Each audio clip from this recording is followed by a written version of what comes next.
Alright, so today we are typing on a TOFU65 on brass plate with Gateron Milky yellows.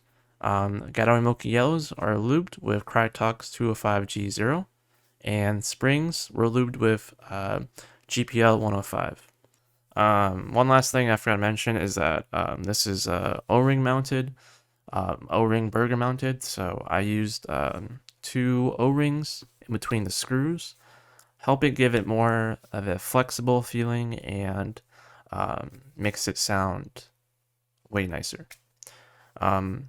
These should also be, this PCB should also be Tempest tape modded as well underneath.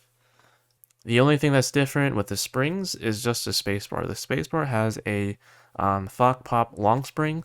They're about twice the length of a normal spring, which means that it is typically a smoother typing feel, and it also, because it's so long, it bounces back up a lot quicker than normal springs. So without further ado, I will do a typing test.